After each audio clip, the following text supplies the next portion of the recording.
Okay, let's unpack this. We're doing a deep dive today into a text that, while it's ancient, feels intensely relevant. I mean, for the core challenges we all face now, anxiety, distraction, that search for purpose. It really does. Our source material is a modern translation of the Dhammapada called Sayings of the Dhamma. And it's arguably the most famous spiritual classic in history. It's pretty much the ethical blueprint for the entire Buddhist tradition. Right. And our mission today is to get under the surface of these 423 verses. We want to distill the philosophical core to understand why it's remained so powerful for, what, over 2,000 years? For anyone feeling just, overwhelmed by the noise of the world, this is a kind of shortcut to some very deep wisdom. Absolutely. The text is organized into these thematic chapters: pairs, diligence, the mind. But the context, I think, is what really sets the stage. There's this one surprising fact our sources mention. In 2009, there was a proposal to place the Dhammapada in the dispatch box in Australia's federal parliament. Right next to the Bible and the Quran. Exactly. I mean, just the proposal itself, Yeah. it speaks volumes, doesn't it? It really does. It shows this isn't just seen as a religious text for one group. It's recognized globally as a foundational document for, moral guidance, something with real ethical weight. And that non-sectarian spirit, it goes right back to its origins. The teachings here are common to basically all Buddhist schools. It's practical wisdom for lay people. It's about how to lead a good, ethical life right now, wherever you happen to be. Mm-hmm. And historically, scholars often connect that practical focus on, say, nonviolence with what they call Ashokan Buddhism. That's the massive state-supported spread of the teachings across ancient India. Exactly. Back when it was known as Jambudupa. It was a philosophy built for mass consumption, really.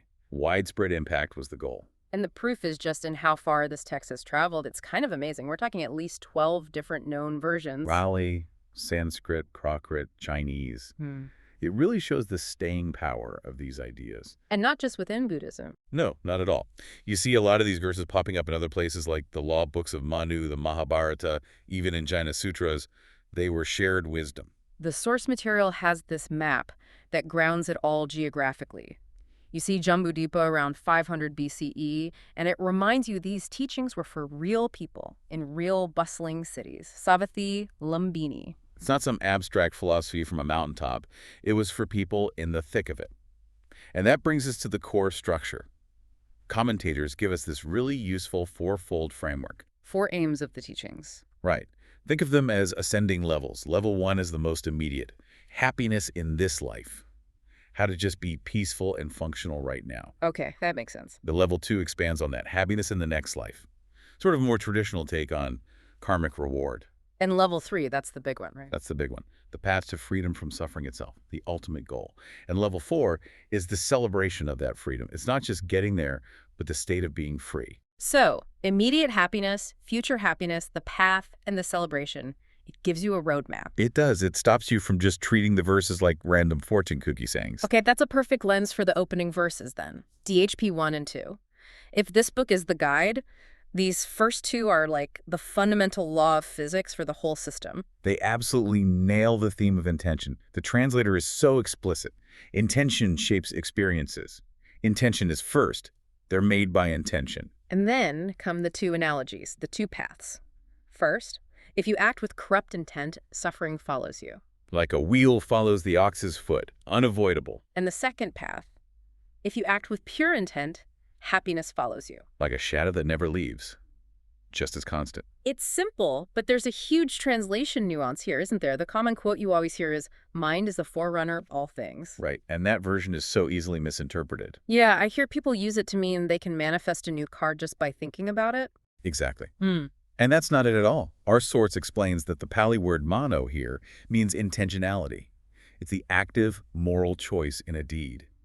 And Dhamma refers to the experiences, the pleasure or pain that result from that deed. So it's not my thoughts create the weather. It's more like my choice to carry an umbrella or not shapes my experience of the weather. That's a perfect way to put it. The Buddha isn't teaching philosophical idealism. He's teaching immediate personal moral accountability. Your ethical choice is the creative power in your life. It's all about where you put your effort. Yes, and once that law is established, the text immediately applies it to the biggest external problem: conflict between people. Which gives us that famous line from the first chapter. The ancient teaching, For never is hatred laid to rest by hate, it's laid to rest by love. This is an ancient teaching. The transition is seamless. If your intention shapes your outcome, then choosing love over hate is the only logical way to stop the suffering. It shows the principle has immediate, practical use. But of course, knowing that and doing it are two very different things. Which the Dhammapada gets into right away. It warns you against just, being an intellectual about it. Yes, that brings us to that incredibly sharp simile of the cowherd. It's a huge warning against what you might call performative spirituality. Let's talk about that. What's the cowherd doing? The verse says, much though they may recite scripture, if a negligent person does not apply them, then, like a cowherd who counts the cattle of others, they miss out on the blessings of the ascetic life. So he knows the inventory perfectly. He can list all the cows. He can. But he doesn't own a single one. The profit goes to someone else. He's counting someone else's assets. So you can quote the whole book, but your own internal balance sheet is zero. You have the appearance of wisdom, but none of the peace. Precisely. And that's contrasted with the person who recites little but lives in line with the teachings. It's a call for practice over precept. That leads right into the next chapter on diligence, or appamadavaga, and this is where the language gets really, really strong. It explores this idea of heedfulness, an active, non-negligent response to the moment. And the quote is, well, it's pretty provocative. Heedfulness is the state free of death. Heedlessness is the state of death. And it goes on, the heedful do not die, while the heedless are like the dead. It's a bold claim. It's blurring the line between the process and the result. It is. It's saying the practice is the goal. Normally you think of the path as separate from the destination. But here, the act of being heedful is the deathless state. What's the practical effect of that? Is it trying to motivate you? I think so. It's a powerful psychological tool. It suggests that the moment you become present and morally aware, you are fully alive. You've already stepped out of that slow spiritual decay of just being distracted and negligent.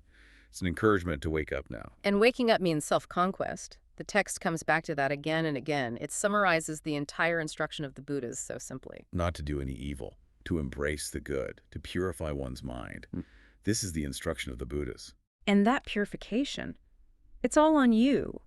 The chapter on the self tells us the supreme conqueror isn't the general who conquers a million men. No, it's he who conquers a single man himself. But the text is realistic. It admits that this is the hardest battle. It does. It says, for the self, it seems, is hard to tame. The enemy isn't out there somewhere. It's that corrupt intent inside you. Which brings us to the ultimate truths. Following that four-part framework, we're now at the path to freedom and celebrating it. Right. And the text defines the problem so clearly. When you're stuck in that loop of stress and distraction, it offers a reality check. The list of the worst. Yes, there is no fire like greed, no crime like hate, no suffering like the aggregates, no bliss beyond peace. It's all internal. So if that's the worst, what are the ultimate blessings you get from taming the mind? The text gives us four, and they're a beautiful statement of values. First, health is the ultimate blessing, not just physical, but wholeness. Second, contentment, the ultimate wealth, a powerful countercultural idea. Third is, trust is the ultimate family. I love that. Your real foundation is deep, reliable connection. And finally, extinguishment, the ultimate happiness. That's nibbana. But what stops us from getting there? The text is very clear on this. Ignorance. The chapter on stains says neglect is the stain of houses, stinginess is the stain of givers. But ignorance is the root of all of it. It calls ignorance a worse stain than these, the worst stain of all. That failure to see clearly is what lets the whole cycle of suffering just keep going. And what feeds that ignorance? Craving.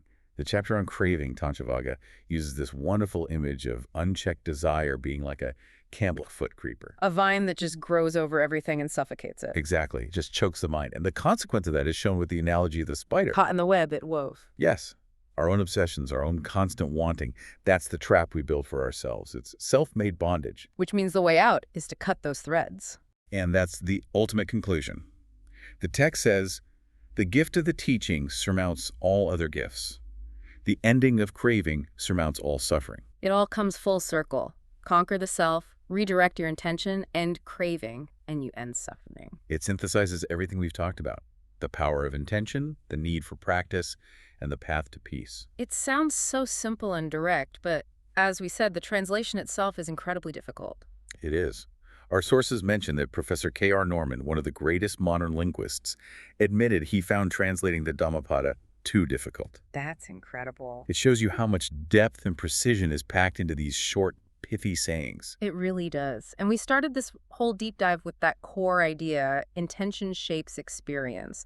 The Dhammapada drives that home one last time in a really personal way. It does. It says, a rightly directed mind would do you more good than your mother or father or any other relative. That's the ultimate statement on personal responsibility, isn't it? The supremacy of your own internal effort. It really is. So if the mind's intent truly shapes all of your experience and a rightly directed mind is more helpful than even your closest family, then what you choose to do with your mind, moment to moment, is the most vital thing you have. So if you accept that, what small, precise act of intentionality will you focus on right now to steer your world toward happiness? According to this ancient text, the power is entirely in your hands.